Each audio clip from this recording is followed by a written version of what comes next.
Welcome. Sit back, relax, and let's fill your cup with some inspirational conversation.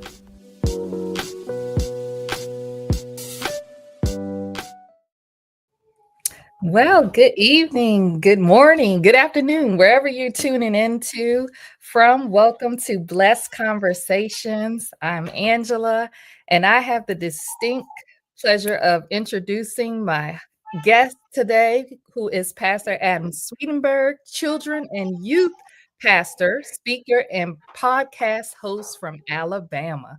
With over a decade of experience in ministry, discipleship, and outreach. And we're just going to jump right into our blessed conversation. So, thank you so much, Pastor Adam, for joining us. And could you share your personal testimony highlighting the challenges you faced at a young age and how you overcame them to reach where you are today? Oh, for sure, most definitely. And also, thank you for having me on here. I am so grateful for you allowing me to be on here and to share with y'all. So, my testimony. Boy, where do I even begin? So, I grew up in West End, which is an area near Birmingham, Alabama. And if you know that area, it's a rough area. Always has been a rough area. And I grew up with three siblings. I have two older sisters and one older brother, and I am the baby out of all four of us. So a total of four, with me being the baby out of all of them. And while Wow. growing up, we had a very bad, rough home until we were put into foster care. I was three, my brother was six, and one sister was seven, and the other sister was eight. But some of the things that were going on in that house were just so horrible. Just to share a couple of them with you. As punishment, they would lock my siblings in closets for like 7 to 8 hours. Oh my God. Uh, they would hide knives under pillows, and my brother had some scars on his hands from where he would go to pick up a random pillow, and there'd be a steak knife under where he had some cuts on his hands. And you name it, probably happened. Just it was a very dark time. Both of our biological parents were very, very young at this time. My Mhm. mom and so they were just trying to figure out life for themselves, also. So, but thankfully, as I mentioned earlier, we were taken out of the home and put into foster care. And while I would love to say things automatically got great right there, they didn't. For us to be put into foster care, my oldest sister had to turn all this in, and thankfully the teacher she turned it into did care, and we got moved out of the house immediately. And it was just a hard time because we were now taken out of the home, and I was three when this happened, and we were put into two different homes because the home me and my brother were put into was with our foster parent at the time, Jeff, and he was a single dad, and so they wouldn't allow him to have any girls in the home. So me and my brother were placed together, and two of our sisters were placed with another home. And so, um, and so then, because of the things my sister had that happened to her, she had a terrible anger, and she couldn't stay in the home that she was in anymore. So, fast forward, and we were now in three different homes. Me and my brother still together. One sister at another home, and one sister at another home. So we were taken away from our parents, taken away from what we knew as home, what we knew of living together. All that was torn apart. And when you're in foster care, the plan isn't adoption right away. The goal is to try to get the parents to do better and for them to get their kids back. Our mom had left our dad and was putting in the work to get us back. However, many, many months forward, we're in the courthouse and our mom is about to get us back. But what we didn't know was happening is that morning our biological mom ran into our biological dad. And so instead, when she came into the courthouse, she decided that she actually was going to sign up over her rights to the courts. And so then we were transitioned from being fostered to being adopted. And thankfully, the organization that we were being fostered through was Alabama Baptist Children's Home. And so when they asked our foster dad if he would consider adopting us, me and my brother, he automatically said yes. So from this point, we'll kind of transition just to me. And so, our adoption date, we many months, years forward, and we've now got to our adoption date. And we're getting excited. We're waking up again. We're legally going to be able to say, on paper that we belong Mhm. to family again. But as our foster dad always did, and as many people do, he was waking up and getting dressed to the local news. So as he was getting dressed, he saw the first plane go into the trade tower and the second plane go into the trade tower. And you might have guessed it already. But yeah, our adoption date was 9/11/2001. Wow. So yet again, here's another blow in our lives. And at this time in my life, I was just like, wow, okay, another blow. Just things keep going worse and worse. And how did this make me feel? I was angry at God. I didn't care about him if he was real. I didn't believe in him, and if he was real, I hated him because of the things Yeah. that me and my siblings had gone through, the things that I had gone through. So what was I doing to deal with these anger problems? I was a daredevil. I've broken both arms, both legs. I've tore this open pretty far. I lacked peace and calmness because I was mad at everyone and was mad at the world and felt the world had nothing for me. And then when being a daredevil got boring, I guess you could say, I turned to cigarettes at a young age, probably age 12 or 13. Then when that got boring, turned to alcohol. Then when that got boring, turned to drugs. And then when that got boring, I started running the streets, with finding myself doing gang related stuff. And so I ended up realizing while I was running with the gangs when I was about age 18 now, and I was realizing something that the people I was running the streets with were either going to jail or dying. And I was like, whew, I don't want to go to jail and I don't want to die. But also at the same time, all this was going on. Our adopted dad that adopted me and my brother, he was a children's and youth pastor. So while all this was going on, I was constantly being dragged to church. And you have to remember here, the reason I say dragged is because I didn't care for God. And You if you, didn't care. yeah, Right. yeah. Yeah. So, so constantly getting dragged to church Sunday morning, Sunday night, Wednesday night.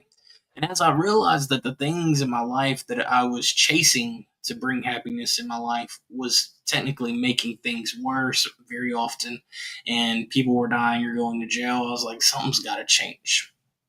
And so that's when I started paying more attention at church. And it stood out to me that there was something crazy about church folk. I would notice how, like, one Sunday they could lose a job or a dog or a loved one or whatever it was. And then while they would seem down, the next Sunday they'd come back and it would Wow. seem like they were happy again. I Oh was my like, god. yo, what is it with these people? Like, Mhm. you know and then that's when I started asking my dad more questions of like, how can these people have this kind of happiness? And that's when Wow. he real yeah and that's when he showed me like Romans 5:8, but God demonstrates his love for us while we were still sinners, Christ died for us. And I remember hearing the voice and thinking to myself, if I see my friends die or go to jail, I don't want to die or go to jail, but here's a man that I don't care anything about, and the Bible's telling me that he died for me. Why? Mhm. So, that caused me to ask more questions. And the more questions I asked, the more I started paying attention, and I realized, like Jeremiah 29:11 says, "For I know the plans I have for you, declares the Lord, plans to prosper you and not to harm you, plans to give you a hope and a future." And I was like, man, I really want to change. I want a future. And so I started reading more, started asking more questions to my dad, and I started to listen more. And when I started paying more attention, I started to realize that I was a sinner. I realized that Romans 3:23 applied for me, and it says, "For all have sinned and fall short of the glory of God." And I realized that the punishment for sin was hell. And then I Yeah. realized, like John 3:16, "For God so loved the world that He sent His Son to die for all of us, so that Yes. all of us can have eternal life." And That's I it. just that's when I decided to give my life to God. And Wow. yeah, so What a powerful testimony, and It's interesting that you went through all of that, and now you're the way God set it up is now you're giving back to children because you know what that's like. That's what I love about God, that he doesn't eh, what we may think, because you mentioned, I didn't like him, I didn't wanna be bothered, I don't even care about this God, but how he uses what we think is the bad at the time, but all the Romans 8:28 talks about, it says all things work together for the good of those who love Christ. And so it was working for your good and you didn't even know it at that moment. Oh my God. Wow. Wow. And there was purpose. Like he said, Jeremiah 29:11, there was purpose. He knew the plan for your life, even though it started out what you one would say, oh my God, but God is so good. Oh my God, Amen. he's so good. Amen. So, what would you say is the biggest misconception for spiritual leaders as it relates to ministering to today's youth? Because, you know, clearly today in 2025 is very different from when I grew up, which was in the 1980s. What would you say? What is the biggest misconception that spiritual leaders spiritual leaders? Yeah, sure. So keeping it on the youth ministry and children ministry level, it's great. Don't get me wrong. I love having events. I love doing events. I love going on trips. I love Mhm. inviting the youth to church. But sometimes we get in this mindset that we have to have something every month. We have to Mm, have the good. next cool event. We have to have the next fun adventure. We have to have the next trip plan where we're going to go somewhere fun. We have to have all the fancy lights and the shows when they come to church and all the big billboards and everything like that. But while all of that's great, don't get me wrong, also at the same time, keep it simple and follow Jesus' lead when he was on earth doing ministry. We get in this mindset where we constantly want to invite people to church. Hey, come to church Sunday morning. Hey, come to church Sunday night. Hey, come to church Wednesday night. You Mhm. know, but how often are we following Jesus' example of going to where the people are? When Right. Jesus did ministry, he wasn't just preaching in a synagogue or in a temple. That's right. He was out in the streets. He was talking to the masses. He was recruiting people off the sea. He was going to marriages. He was going to parties. He was going to the tax collector's house. That's right. Nowadays, if you catch me outside with a sinner, it's kind of like, oh no, am I going to get Sean kind of mentality Mm, in yeah, 2025. yes. No, that's good. That's to your point.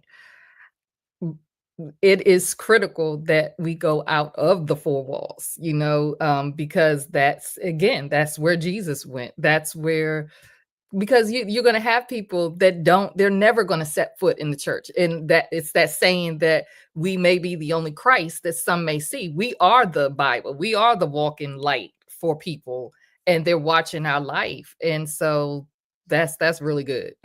That's really really good. People have to, we have to, as leaders, we have to stop putting things in the box, and learn to step out and really disciple and witness out there just as Jesus did, you know. So that's good. So how are you equipping this generation to remain spiritually rooted in Christ while navigating a culture that promotes the confusion and compromise and identity crisis? Yeah, so, we live in a culture in a time where not any fault to anybody. Me and my wife both have jobs. I have two jobs, but we live sadly in a time and day where we're about two generations into it.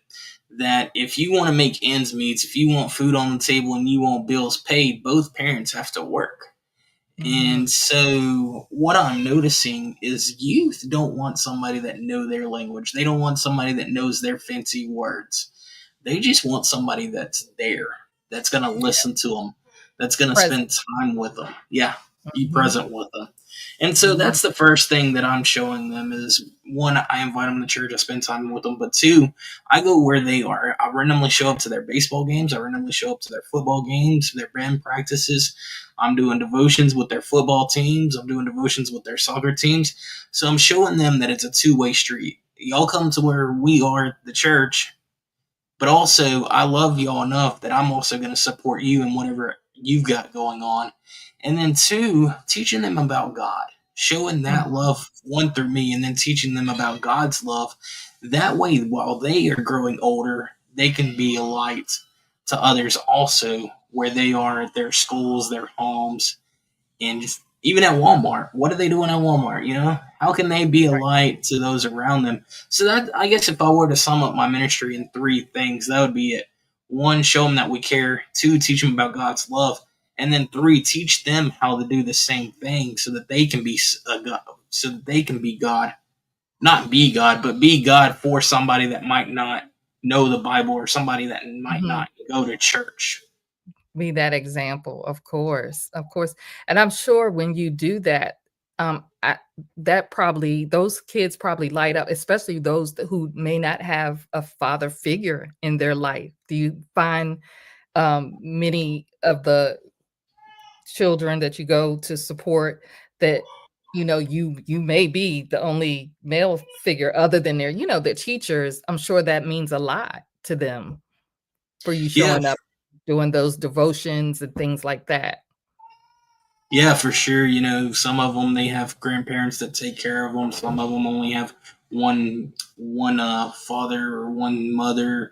They don't have two, parents, households, and some of them they live with their grandparents. So yeah, having somebody else in their circle that they can trust, that they can lean on, that they can message, that they can call, that cares about them, it means so much. I've stayed up to 2 a.m. before with a youth that was, being was thinking about horrible, horrible things and stayed up on the phone till 2 a.m. And why? Because I care about them just as much as God does.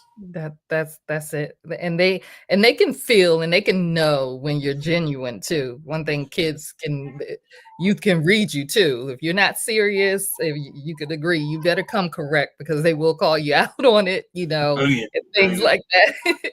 So what would you say is their biggest struggle with youth right now? Or what is there a common thread that you're finding that they may be dealing with right now?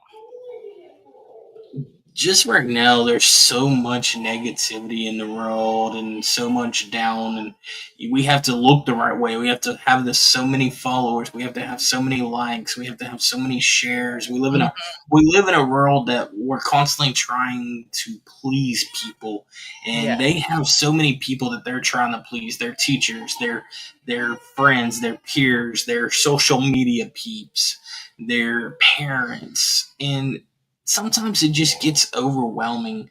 A yeah, sad statistic around the country is that teen suicide just keeps going up by the masses, and it's horrible because it comes down to the fact that they have to try to appease so many different people. that's true, and it kinda breaks my heart to know that I teens, are dealing with some heavy things and that they want, they're going into depression, and it's like, when I think back of me, I'm like, I didn't deal with anything no near what they have to deal with now. I mean, coming out of a pandemic and, the school shootings and things like that, like, they have a lot that they're carrying these days, and so, um, when I do talk to different parents, I'm just I say, "Well, do you ask your child, how they're doing?" And really listen because we don't know what they go through, all day long, and here you get home and you're like, tell them to do this, do that, but have you asked them, "How was your day today? Tell me what happened?" And I think, again, going back to our point earlier, it's that presence. Be present and just hear them out. I think they don't get that sometimes. Um but like you say, they're dealing with social media and trying to live up to whatever images that social media says that you should live up. That's a lot on them. And so, I'm grateful for, uh, pastors like yourself and, just role models, spiritual role models to be able to help guide them and show them that love because that's at the end of the day, that's what they want. They want that love, they want that encouragement, and they need somebody to, positively reinforce affirmations to them. Oh, th you're gonna make it, not gonna be another even though the world may look like that, but yeah. So with that said, what systems or routines do you have in place to regularly check in, with the youth, in small groups or, um, to support their spiritual growth or their personal struggles? And I think you mentioned a little bit of it about, you do the devotions with them. Is there anything else? Yeah, so I do the devotions with them. Show up to their games, randomly show up to their practices. I'm reaching out to them probably once a month, just saying, "Hey, what you got going on?" Mm, We don't have to have a lesson every Wednesday night or Sunday morning. Sometimes they come in and they're like, "Hey, what's the lesson?" I'm like, "There isn't one. We're just going to sit mhm. down. We're going to chat. What do y'all want to chat about? I'm gonna learn what y'all got going on, and we're just gonna spend the next 40 minutes talking." And That's sometimes I do good. that once a month. I just throw the lesson out the window, and we just talk. And sometimes I can tell when they have something going on, and so yeah, it ain't about doing the lesson all the time. So That's good, that's good. Have you ever had a situation where, um, one of the youth confided in you but you had to talk to the parent? I mean, even though they confided in you because it was heavy? yeah, unfortunately, yeah, with part of being a job comes the responsibility. I'm also an EMT and work in the local ER, so that's my second job. And with both jobs, I unfortunately am a mandatory reporter. I say unfortunately because there is times where youth will come up to me and they'll just open up and just yeah, you know, Mhm, and then I'm mm, like, hey, I understand you don't want your parents and your peers knowing about this, but now that you've told me, I have to turn around and tell your parents. Which I tell them up front pretty regularly. Hey, if y'all share with something with me that's pretty rough, I am a mandatory reporter, and so they all know that. And so, but yeah, I've had to do that. yeah, that's tough, that's tough. And I think my last question is, what would you say to someone who has a heart and, desire to mentor youth, but they feel like they don't quite have it together they because this is a different time. How would you encourage that person to follow their purpose and their passion for the youth anyway? What would you say to them to encourage them? Yeah, for sure. Oh, for sure. I'll tell you the same thing that I told the old me because of my past, I didn't feel like I was good enough. For a very long, long time, I ran from this calling. I didn't think I was good enough. And so if you find yourself either one A thinking you're not good enough because of your past, or you think, oh, I don't know the youth like I should, maybe I'm not qualified. Let me be honest with you. There is nothing Mm, that can keep us from the love of God. I was born into a world of chaos. My home wasn't the kind of place where you felt safe. I didn't do things growing up, and I did things that I look back on and look at, and I'm like, man, I should have never done that. But mhm. it's all about this. God loves each one of us, and That's He right. doesn't call the equipped, He calls and then equips. So if you ever feel like you are being called into ministry, I want you to know this one thing: go for it, That's right. because there is no doubts to God's calling, and there is no holding him back. And if we, as we mentioned earlier, don't put Jesus in a box and let him be him, oh man, it's been great riding in the passenger seat. So never doubt Jesus and never doubt his calling, and don't let your past define you either, because it doesn't. That's right. That's it. That is so, so true, and that's the great thing about God. He is not like man. He does not judge us because he already knew what we were going to do, and how he would make our mess, if you will, into a message, our test into a testimony. And that's why he went up on that cross and he died and he was buried, because he knew, those things that we would do over and over again. But he still loves us so much that our minds can't even fathom how much he loves us. The fact that he gives us chance after chance, second chances and third chances, and to be able to go and as yourself give back, because these our youth really need love today. So I'm so very appreciative for spiritual leaders such as yourself who take that time to pour into our youth.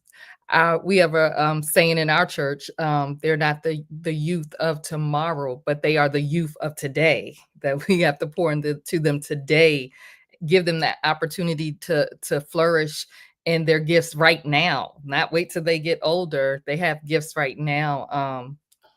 So we can take that to the example from Jesus when he was teaching in the temple at a young age. So I mean, again, I salute you, for all the work that you do, to pour back into in those youth. The good thing, and I'm sure you have plenty of testimonies of them coming back and giving you testimonies of maybe what they were. I'm sure you've seen transformations of them being one way, and then as you doing the devotions, as you're showing up to their games, I'm sure you've seen God do a work in them, and that's probably rewarding, I would hope, to see Oh, that, for sure, for to see sure. those transformations. So, well, I'm gonna put up here where we can, you can get in touch with Pastor, his link tree, if you want to get in touch with him. If you have more questions for him. But I do appreciate your time on this evening, just sharing a little bit of your or giving us your testimony and just helping us, have those nuggets, so we can know how to really support our youth, pray for our youth, encourage our youth of today, because they need a lot of encouragement. I said to myself, "Oh, if I was young, I don't know if I would make it in 2025 with so much going on with the social media and all of those things. If I'm going to go to school and be safe, are we going to go hide and because there's a shooter on? Okay, it's just so much. I always keep like educators in my prayer time. Cover our educators. Everyone's in the schools. Because just the times that we're living in. Well, any last thoughts, Pastor Adam, before that you want to share? Oh, hey, thank you so much for having me on here. I love where the conversation led us. I love your questions, but also, hey, if you are ever looking for just practical advice on how to navigate this world with your faith, I would love for you to check out my podcast, also Uncharted Navigating Yes. Faith in Life, that I have going on, and yeah, and go check out the link tree. And just thank you so much for having me on here. No problem. No problem. Well, all right, everyone. Thank you for joining us on tonight. We will see you on the next broadcast. Thank you for tuning in. If you'd like to contact us, you can reach us at www.inhimirise.org. That's the letter N, him, EYE, rise.org. Okay.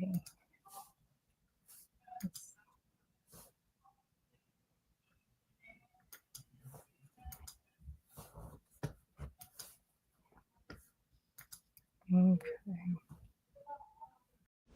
Thank you for tuning in. If you'd like to contact us, you can reach us at www.inhimirise.org.